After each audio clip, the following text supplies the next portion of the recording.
What's up guys, this is Heat. Welcome to another video on the Path of Exile How to Defense video series.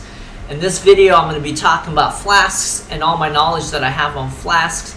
I'm going to talk about why I feel they're really important and sort of underutilized. I'm going to go over some of the recipes that I use, what I like to roll on Flasks, and some of the mechanics behind them. Alright, so let's get started. So why are Flasks really important? I feel that Flasks are maybe one of the most important defense mechanisms in the game because they're the only option that you have that is actually entirely in the control of the player. So for example, something like an armor like Lightning Coil, which provides physical mitigation, you know, it's just there. It's just constantly on your character, but you can't react, you know. But with Flasks, if you roll them well, and especially with instant recovery Flasks, you can anticipate damage, you can use your Flask ahead of time, you can roll them well to prevent damage, you can react immediately, so they're a very reactive based defense, which Path of Exile, you know, doesn't have that a lot. A lot of it is ingrained in numbers and understanding how these numbers and mechanisms like this conversion to, you know, physical to lightning works. So that's why Flasks are really important. So I use two recipes for Flask. One, I don't use this very often, but I do use it once in a while. I do use it. It's especially important in races because what it allows you to do is allows you to save money on wisdom scrolls, or you know, you don't have to wait for a Flask to drop. So basically what you do is you sell any 3 flasks of the same type, hollowed. All these 3 are hollowed mana. These happen to be mana. You can do the same thing with life. You sell it and it gives you the next tier of Flask. So that one is really good. I don't use it often, again, in normal play. But the one that I do use a lot and is super important is one where you trade in a total of 40% quality on Flasks. So let's take a look at this. So this is 10%. This is 10. That's 20. 25 plus 18. That puts us at 33. 43, excuse me, so that should give us a glass blower's bauble. Yeah, it does right there. Alright, so that recipe is really important because, you know, this is actually, a glass blower's bubble is actually really rare. It doesn't drop often. And it's actually really, you can purchase it from a vendor, but it's really expensive to purchase from a vendor. So that recipe is important. I always look for superior Flasks on the floor, and I always pick them up. Now, in terms of rolling Flasks, let's talk about how you want to roll them. If you are looking to roll a Flask, basically you want the Flask to be white. You don't want it to be already rolled or a magic one. And the reason this is because when on this Flask, when it's white and you use 1 glass blower's bubble, it gives you 5% quality right there. So that's actually really good. But when you use it on a magic Flask, it only gives you 2%. So you get more efficiency out of using it, out of rolling this Flask first up to 20%, and then, you know, making it magic and doing what you want, rolling what mods you want on them. When you roll it on a unique Flask, it only gives you 1% quality, so sometimes it's worth, if you're looking to purchase a unique Flask, to pay that extra premium for quality on that Flask. Alright, so let's talk about what I roll on life Flasks. So life Flasks, the most important thing, without a doubt, you have to have this in your Flask belt, is seething or bubbling. You at least 1. I recommend 2. You can even roll with 3 depending on what your build is structured like. But this is actually really important because you can immediately heal almost your entire life pool if you have 2 of them and you just mash, you know, if you just mash into 2 of them, both of them rapidly. If you're taking, you know, high burst damage, let's say that I get hit for 3,000 damage, I can hit those Flasks immediately and be back up and safe in terms of where I am with my life. So bubbling and seething, absolute must on Flasks. Another thing you might want to roll is remove bleeding on use. This is really good because you can die from bleeding really quick. If something punctures you, or from corrupted blood, you can almost instant rip. I've died in like less than a second to like a crit puncture before in hardcore, and so you want to be able to dispel bleeding. Now I'm going to talk about mods a little bit, and so that's one mod you want to use. But I'm going to talk about a mechanic that was recently implemented. I don't know when, a couple months ago, like a month ago, a couple weeks ago, something like that. And basically, it's this mechanic right here. So if we look at this flask, it says immunity to ignite during flask effect, right? So this flask will last, right now, it lasts 4 seconds. If I use it, it will remove burning, but it'll also make me immune.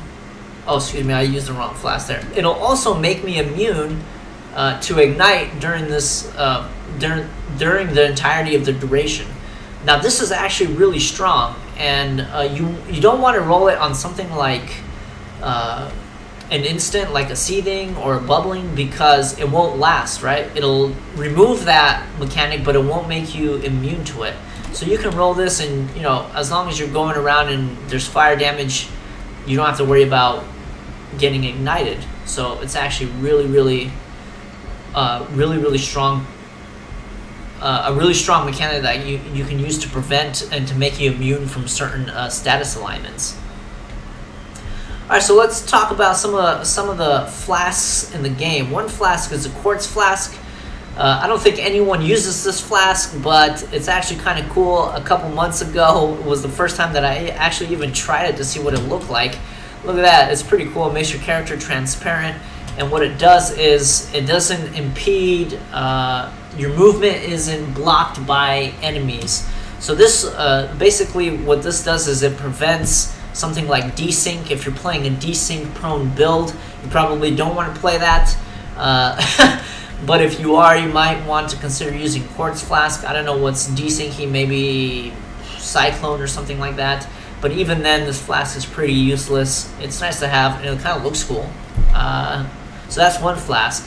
The Quicksilver flask is a staple flask I always use, and this flask provides a lot of movement speed. This one provides, as you can see right there, is 69% on top of what I have on my boots. So that's pretty insane. Movement speed is always important because it allows you to dodge, to move out of the way of incoming damage. It allows you to stutter step, and by stutter step, what I mean is it allows you to quickly attack or cast and then move, cast, move, cast, move, cast, move.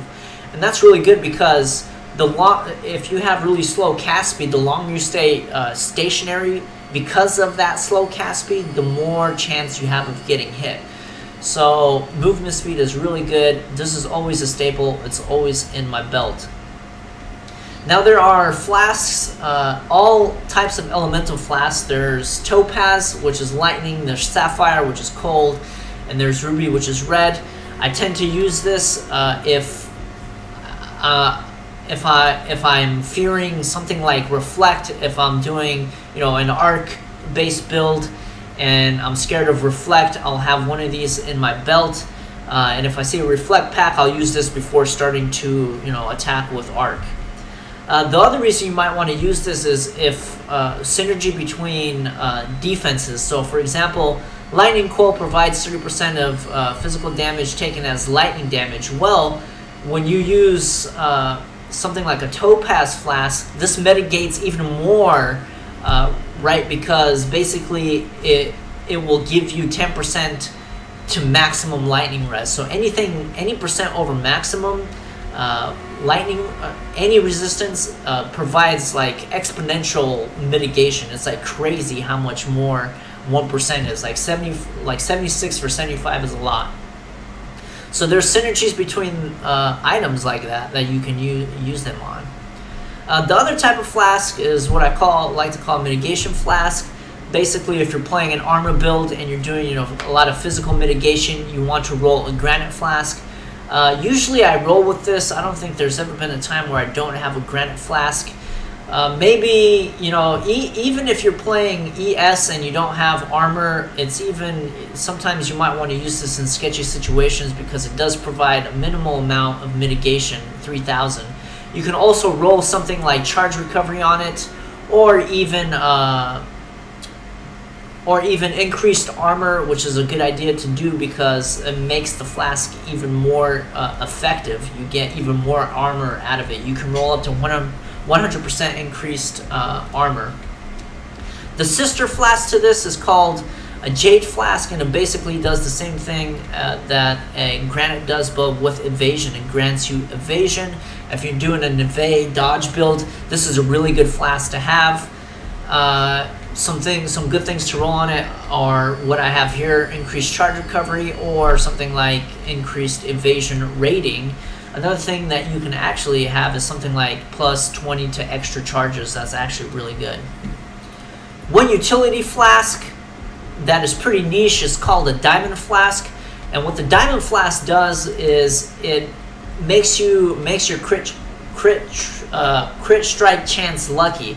And what that means is it basically rolls twice during the effect of this flask.